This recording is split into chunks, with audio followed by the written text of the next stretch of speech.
आज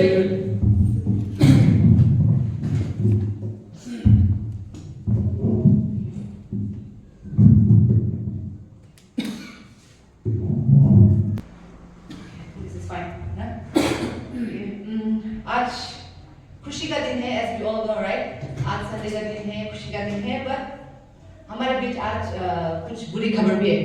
तो हम सभी ने सुना है क्या हुआ है, और जो भी हुआ है वो खुशी का बात तो नहीं है ना। It's not something to be joyful about. We all are sad, we all are broken, heartbroken, right? Our brother Tati, हम सभी को पता है वो कैसे इंसान थे। हम लोग 4 दौर में एक साथ बैठे थे। Before I go to the sermon, let me just take up this time ना। फिर हम लोग 4 दौर में एक साथ रहे थे। तो he is such a good person। अब कैसे रहता है आप दूसरे के साथ तो पता नहीं, but as far as I know him, जितना मुझे उनके बारे में पता है, he is such a humble person और वो बहुत ही हंसमुख person है। रोज जब भी उनको देखो वो हंसते रहते हैं, हंसी मजाक ना उसी में रहते हैं। तो मैं जब 4 दौर में थी तभी भी वहाँ पे मैं 1 साल वहीं पे काम करती थी। तो 1 महीना जितना जब मेरे मामा लोग, मैं वहाँ तो मामा लोग के साथ ही रहती थी। तो वो लोग जब दिसंबर की छुट्टी में गए थे, पूरा महीना वो दोनों हस्बैंड एंड वाइफ ने मुझे संभाला, मुझे देखा था ना। लाइक दिनों की मैं अकेली थी तो they always call me, सुबह शाम घर तक जब मैं बोलती मैं आज खुद पका के खा लूंगी, फिर भी वो लोग घर तक पहुंच जाते थे मुझे बुलाने के लिए ना। हाँ आना ही पड़ेगा, मेरे घर में आना ही पड़ेगा बोल के सुबह का लंच, ब्रेकफास्ट, डिनर, हर कुछ। और जब मैं जबरदस्ती करके बैठ घर में रुक जाती थी अपने घर में, उनके घर में एक लड़की, एक उनके साथी फैमिली लोगों को पता है, तो वो लड़की को घर तक भेज देती थी। और वो लड़की सुबह को आगे मेरे लिए ब्रेकफास्ट वगैरह बना के, इतना तक उन्होंने मेरे को लाइक हॉस्पिटैलिटी ना उन्होंने मुझे दिखाया। और as a person he is a good person. तो अनफॉर्चुनेटली उनके साथ जो भी हुआ है, I believe that justice will be serve, जो भी है। And then we will also remember at the end of our program ना, we will remember him in our prayer। और जैसे हम लोग गए थे तो मेरा भी थोड़ा आज तबीयत थोड़ा खराब है, तो आप लोग के मन में मेरे लिए भी प्रार्थना करके दे बोल के आप लोगों से ये रिक्वेस्ट करती हूँ। And then I would also like to thank all the partakers। जैसे आप लोगों का नाम दिया, आप लोगों का इतना बिजी स्केड्यूल होगा, लेकिन आप लोगों ने जैसे नाम दिया आके आप सभी ने निभाया, इसलिए आप सबको धन्यवाद देना चाहूंगी। और मैं यही प्रार्थना करूंगी कि हमारे परमेश्वर आप सभी को आशीष करे। और हमारा और भी ये प्रार्थना रहेगा कि हमारे जितने भी मेंबर्स थे, नए पुराना, और यहाँ पे आज नए शब्द भी देख रहे हैं, हमारे सिस्टर्स एंड ब्रदर्स लोग भी है, आप सभी को हमारे चर्च की तरफ से वेलकम है। और ये प्रार्थना करेंगे कि हम जितने लोग भी यहाँ पे है, हम लोग आत्मा में और भी बढ़ते जाएंगे, वो कि यही मैं आशा करती हूँ।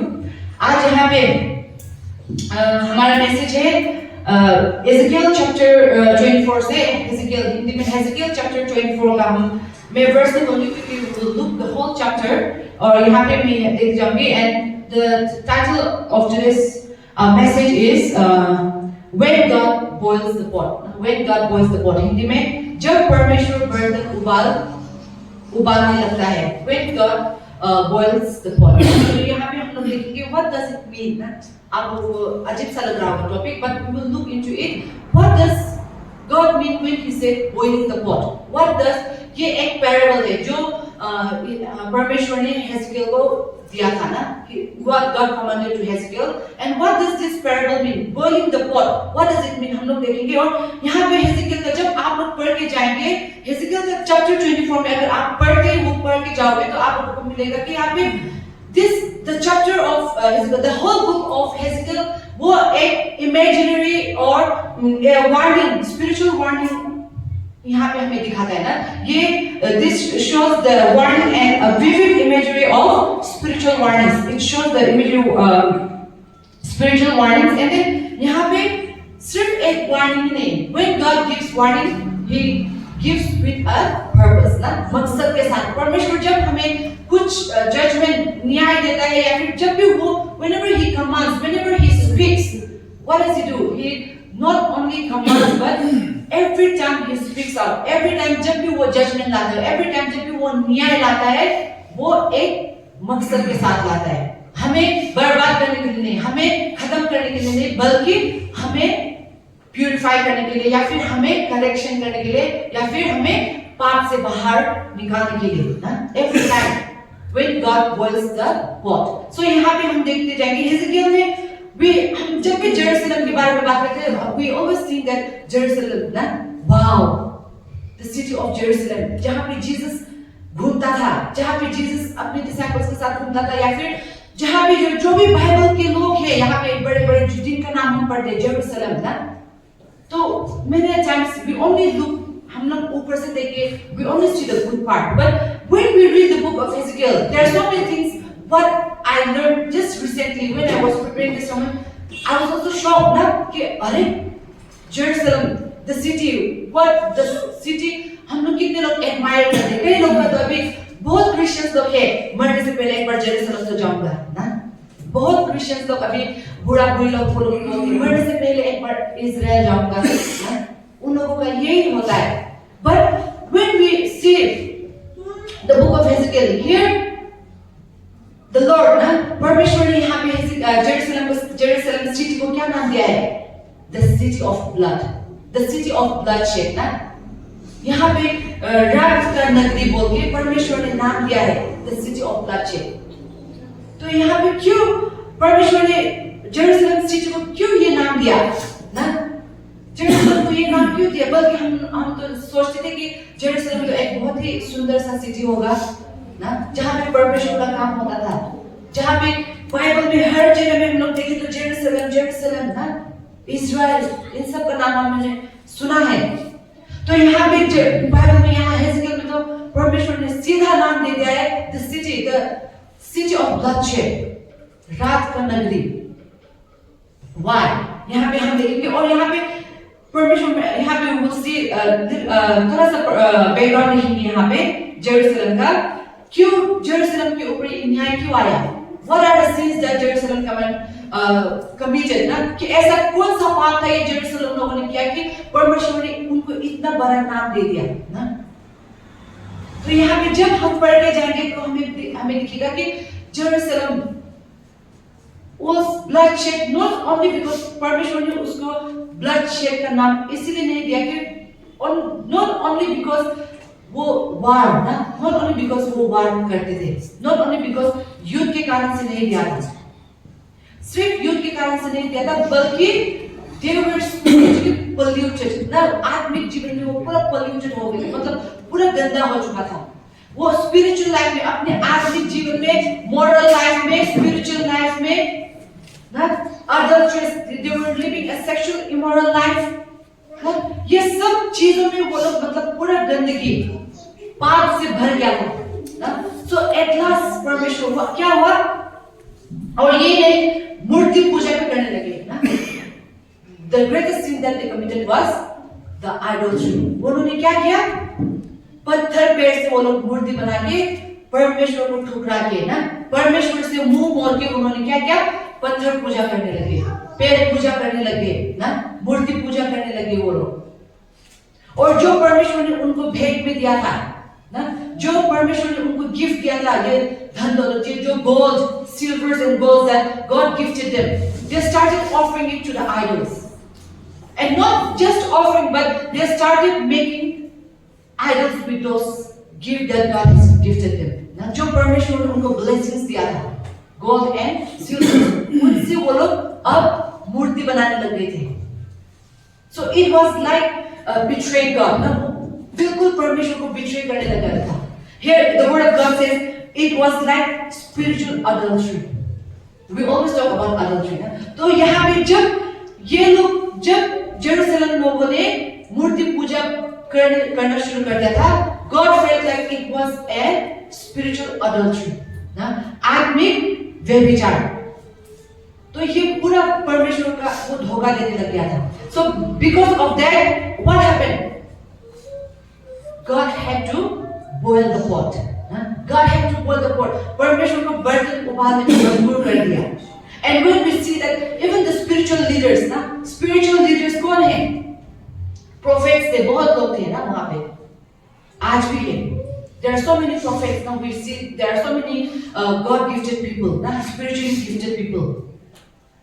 तो यहाँ पे जब spiritual gifted people, when they started to prophesy, when they started to see visions, ऐसा नहीं होगा कि हमेशा they will only prophesy what you want to listen. हम don't go to the prayer centre ना, प्रेयर सेंटर में इसलिए मत जाओ या फिर प्रार्थना लोगों के पास इसलिए मत जाओ ताकि आप कुछ सुने उनके साथ. It's not that just because they are gifted ना, just because they are spiritually gifted, it does not mean that कि आप जब भी जाओगे और मैं जब भी suppose I'm a gifted person, for example, I'm a spiritually gifted person, मुझे vision दिखाई देता है. But इसका मतलब ये नहीं कि जब भी मैं चाहूँगा तभी मुझे मिलेगा. It is only when God reveals. It will happen only God wants to, not because I want to, not because you want to. ना? और ऐसा नहीं होगा कि जो मैं सुनना चाहूँगा, जो मैं बोलना चाहूँगा वही होगा. But it is only what God wants to speak, only what God wants to say. लेकिन यहाँ पे क्या हुआ था? Spiritual leaders were corrupted. पूरा spiritual leaders कभी corrupted हो चुके थे. वो लोग झूठ बोलने लगे थे. Only to gain the fame, ताकि वो जेरूसलम के high leaders को please कर सके. इसलिए वो लोग क्या अपना gift को वो लोग they started misusing their gift. ना? और वो जो परमेश्वर बोलता वो नहीं बोलता था, लेकिन जो लोग सुनना चाहते थे वो बोलते हैं. Sometimes these spiritual leaders, spiritual gifts, even now at present days, देखिए तो मजबूर हो जाते हैं because we believers are like so much कि हम लोगों को लगता है कि prayer center में जाऊंगा तो कुछ ना कुछ बोलेगा. We go with that expectation. Don't always expect that ना. परमेश्वर कभी दूसरों के द्वारा रिवील करेगा. परमेश्वर sometimes God will reveal it through yourself. आप खुद को He will give you signs. He will burn you. वो आपको खुद को आपको जलाएगा. आपका बर्तन को आपको उबालेगा वो ना. You are the vessel. I am the vessel. So in that same way यहाँ पे that's why ना they were all corrupted in everywhere, spiritual, moral ना इन सब में हर चीज में वो लोग corrupt हो चुके थे जेरूसलम. इस चीज में परमेश्वर को at last क्या हुआ? He had to command Hezekiel ना, उसको हेzekiel को कमांड करना पड़ा. जाके बोलो उनको ना जेरूसलम को उबालने की जरूरत है. So here when I say burning pot, boiling pot ना, pot का यहाँ पे मतलब है pot symbolize करता है जेरूसलम को. Pot is Jerusalem, okay? और boiling is क्या से boil करता है हम लोग? Fire से boil करते हैं ना. आग क्या है? परमेश्वर का judgment. आग सिंबलाइज करता है परमेश्वर का जजमेंट को, न्याय को ना, परमेश्वर के न्याय को. और पॉट बर्तन यरूशलेम को सिंबलाइज करता है. तो यहाँ पे इसको उबालने की जरूरत थी. सो व्हेनेवर सी व्हेन हम लोग डायमंड्स, हम लोग गोल्ड रिंग्स के गोल्ड नहीं है. सो व्हेन जब भी गोल्ड बनाना होता है, जब भी डायमंड्स बनाना होता है, first they go through fire, isn't it? वो फायर जलाने के बाद उसके जो इम्प्योरिटीज है, जो भी नदी वगैरह है, उसको निकाल के साफ करके फेंकता है. यस और नो? और जब भी हम लोग सब्जी कुछ बनाता है, हम लोग बाजार से लेके आते हैं, सब पहले उसको गर्म पानी में धो के जो भी बाजार का दवाई वगैरह उसको साफ करते हैं, तब जाके हम लोग साफ वाला खाते हैं ना. तो उसी तरह when we say or when we talk about the fire of God, it symbolizes God's trying to purify us, not destruction. It is not talking about destruction. ना परमेश्वर का फायर, परमेश्वर का आग मतलब हमें प्यूरिफाई करने के लिए. So when God commanded Hezekiel वो यरूशलेम को उबालने के लिए, it was not to destroy them. It was not to उनको destroy करने के लिए नहीं था, उनको destroy करने के लिए नहीं था, बल्कि उनको साफ करने के लिए, प्यूरिफाई करने के लिए. Because our God is a God of justice. ना उनको justice करना था. So they had to go through it. पर लेकिन क्या है, ये यरूशलेम के लोग, वो लोग पूरा पाप में डूबे हुए थे. They were all soaked up in their sin. लेकिन वो परमेश्वर के पास आने के लिए ना, अपना पाप स्वीकारने के लिए वो मंजूर नहीं थे. वो मना कर रहे थे ना. They were not accepting their guilt, they were not accepting their sins, they were not confessing it to the Lord. तो इसीलिए उन लोगों को उबालने की जरूरत थी. But they were still hardening their heart. पर भी उनका जो मन है वो हार्ड था, पत्थर की तरह ना. They were still not turning it to the Lord. वो तब भी परमेश्वर के साथ पास नहीं जा रहे थे. So the second thing क्या किया परमेश्वर ने?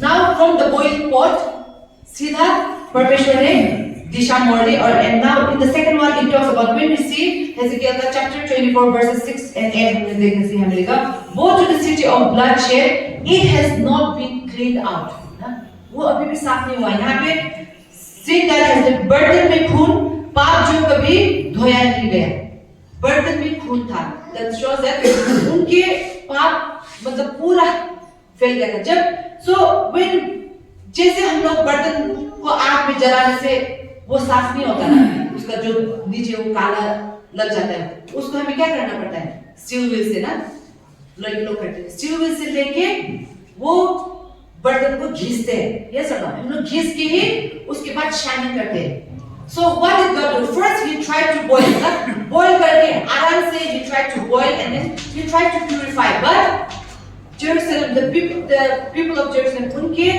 मन तब भी they were still hardened ना उनके मन वो परमेश्वर के साथ नहीं मोड़ रहे इसलिए now the God is saying now it's time to clean their blood because it's not cleansed वो पूरा खून से भर गया था so it symbolizes खून symbolize sin ना blood खून पाप को symbolize करता है तो ये यरूशलेम के लोग पूरा भर गए थे and then they were refusing to be washed. That's why परमेश्वर ने कहा उनको खींचना है. They have to, because our God is God of justice. आज यहाँ पे हम लोग हैं. यहाँ पे दो लेसन हम क्या सीखते हैं? हम लोग हेजेकियल से हम लोग दो लेसन सीखते हैं. पहले वाला, whenever you feel the fire burning inside you, जैसे कि मैंने पहले कहा, sometimes God will reveal your sins through someone.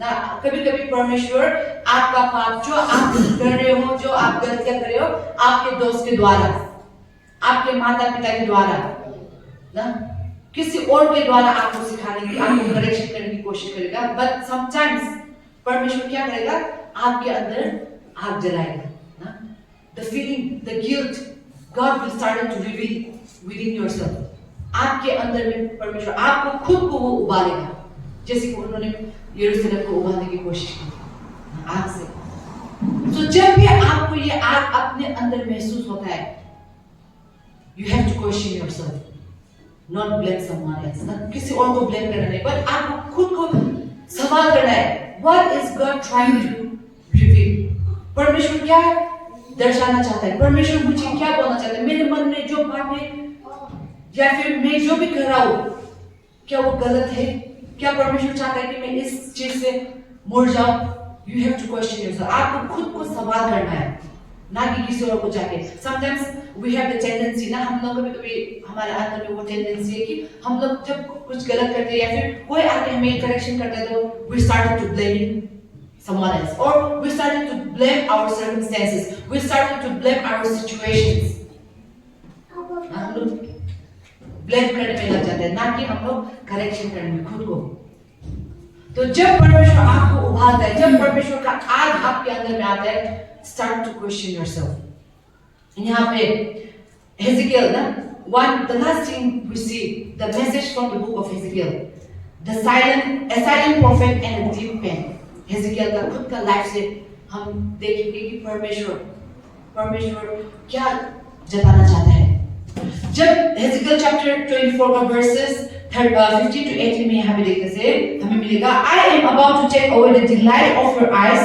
yet you must not mourn or weep इसका हम लोग पूरा पढ़ के जाने से यहाँ पे हमें मिलेगा कि परमेश्वर ने बोला मैं तुम्हारे जीवन से एक सब तुम्हारा जीवन में सबसे कीमती चीज तुम्हारे जीवन से निकालने जा रहा हूँ लेकिन तुम publicly you will not cry you will not mourn publicly but silently you have to bear the pain आपका घर परिवार तो यहाँ पे हम लोग देखने से क्या मिलेगा कि उसके कुछ ही वर्सेस में देखेंगे कि परमेश्वर ने हेजेकियल का वाइफ का जीवन को ले लिया ना he took away the life of Hezekiel's wife Hezekiel's wife dies after the few verses we will see that पर उसको रोने का इजाजत नहीं था ना God says not to cry ना परमेश्वर ने कहा you are not supposed to cry publicly you are not supposed to mourn publicly but you have to वो पेन को अंदर रखना है why the question is why ना क्यों परमेश्वर ने उसको रोने की भी इजाजत नहीं दिया to show that God is grieving over our sin. परमेश्वर भी इसी तरह, हमें नहीं दिखाई देता परमेश्वर रोता हुआ ना, हमें नहीं सुनाई देता परमेश्वर रोता हुआ, लेकिन whenever we sin, whenever we make mistakes, जब भी हम परमेश्वर से दूर जाते, जब भी हम पाप करते हैं, जब भी हम गलती करते हैं, हम आत्मिक जीवन में दूर जाते हैं, परमेश्वर हमेशा रोता है, परमेश्वर हमेशा ग्रीव करता है, परमेश्वर हमेशा mourn करता है. So that it is what symbolizes, that is what is symbolizing the grief of God. ना? देखो आपका जीवन से आपका कीमती चीज लेके जा रहा है और आपको रोने भी नहीं दे रहा है. That would be very painful ना. हेजेकिएल के लाइफ, हेजेकिएल की जगह में आप बैठ के देखो. आज ये सवाल है हमारे लिए, आपके लिए और मेरे लिए ना. तो जेरूसलम में क्या हुआ? परमेश्वर ने वही वार्न किया है. जेरूसलम के लिए क्या कीमती था? उनके जो मूर्ति, जो सोने से बना मूर्ति, वही कीमती था उनके लिए ना. उनके लिए वो टेम्पल्स, वो कीमती था उनके लिए अपने आत्मिक जीवन से ज्यादा. परमेश्वर से बड़ा उनके लिए अपना इमोरल लाइफ जीना, ऐश्वर्य का जीवन जीना ना, उनके लिए वही कीमती था अभी. इसलिए उन्होंने क्या किया? अपने पाप को वो ढकते गए ना. That's why God had to expose them. हम लोग यहाँ पे न्यूज़ में भी सुनते हैं, और जहाँ न्यूज़ में नहीं सुनते, लेकिन हम लोग कभी नहीं पढ़ देखा है ना. There are so many spiritual leaders. I'm afraid to say this ना, because we never know what is coming.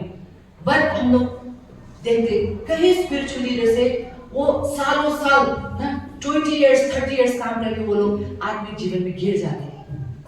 कई विश्वासी लोग हैं जो इतना एक्टिव होता है, इतना आत्मिक जीवन में इतना एक्टिव ना, दिन रात प्रार्थना में रहते हैं, लेकिन वो क्या करते हैं? गिर जाते हैं. So what would be the reason? Reason क्या हो सकता है? रीजन बहुत कुछ हो सकता है. कई रीजन ऐसा और हो सकता है कि जो अभी वो लोग गिरे हुए, या फिर कोई हो सकता है जो एक्सपोज हो जाते हैं ना. It could be because they might have been sinning ना, वो लोग बंद दरवाजे में बंद पाप करते होंगे ना. उन लोगों को लगता है कोई नहीं देख रहा है तो मैं ये कर सकता हूँ, पर और गॉड वो देखता है. यस वो देखता है, तो he gives grace after grace, mercy after mercy. अगर आप repent, even last one ना, our God is God for those who repent, not for those who are perfect. जब हम repent करते हैं, जब हम अपना पाप स्वीकार करते हैं ना, जब हम अपना पाप confess करते हैं, तो वो हमेशा माफ करने के तैयार है. But when we keep on hiding our sin, God has to do the justice, because our God is not only the God of mercy, but He is also God of justice. वो न्याय भी करता है. ऐसा नहीं कि ये मेरा बच्चा है, ये मेरा बच्चा है, ये मेरा बेटा है, ये मेरा बेटी, तो मैं इसका पाप को ढक दूंगा. No, it will expose one day ना. हम लोग एक दिन नहीं नहाए तो कोई बात नहीं, 2 दिन नहीं नहाए तो कोई बात नहीं, हफ्ता महीना होते जाएगा, वो बू ना बाहर निकलते जाएगा. यहाँ कीड़े पड़ जाएंगे ना, वो बाहर निकल घूमेगा अपना बॉडी में. तो same thing with the scene. आप ढकते जाओगे, उसको बंद करते जाओगे, one day or the other day it will expose. तो यहाँ पे आज हम लोग परमेश्वर ने क्या हमें वार्निंग क्या दिया है? Not just the warning, but परमेश्वर ने सिर्फ यहाँ पे वार्निंग नहीं दिया है, पर एक मकसद के साथ वार्निंग दिया था जेरूसलम लोगों को ना. तो आज ये जेरूसलम में ये हेजेकिएल का ओल्ड टेस्टामेंट में है, इसलिए ऐसा नहीं है कि पुराना कहानी है जेरूसलम लोगों के लिए, पर वो आज आपके लिए और मेरे लिए भी अप्लाई करता है. The same warning goes for you and me आज. अगर आपको परमेश्वर जला रहा है कुछ चीज के लिए, आपको जो गलती किया था उस चीज के लिए अगर परमेश्वर आपको जला रहा है, तो कन्फेस इट.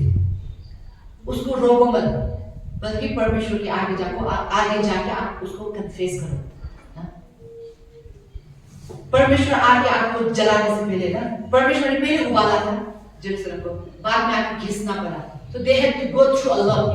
You can आप जाके हेजेकिएल का बुक आप पढ़ो ना, वो लोगों को बहुत चीजों का सामना करना पड़ा. इसीलिए परमेश्वर का आग जो प्यूरिफाई करने वाला आग है, जब वो है तब तक आप उसको सुधार लो जो भी है. Let the fire of God boil your pot.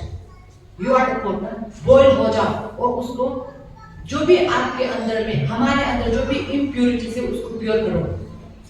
Before God comes Himself ना, उसके आगे आपको घिसने से पहले. Because जब परमेश्वर आपको घिसने लगेगा, तो पता नहीं क्या होगा, हाथ चला जाएगा शायद, पैर चला जाएगा शायद, आंख चला जाएगा शायद, we never know. No? So before the judgment of God comes upon you, let us all try to purify ourselves with the boiling fire that is within us. यहाँ पे हमारे ब्रदर ने Acts chapter 2, we see that is the day of Pentecostal, when everyone speak with tongue, the fire of the Holy Spirit. Let the fire of the Holy Spirit be in you, not the fire of destruction. Fire of destruction, वो जो बर्बाद करता है, वो आग को पाक कर आग को आपके अंदर जलन मतलब बल्कि पवित्र आत्मा का आग को आपके अंदर जलन दो बोल के यही मैसेज हम सभी के बीच शेयर कर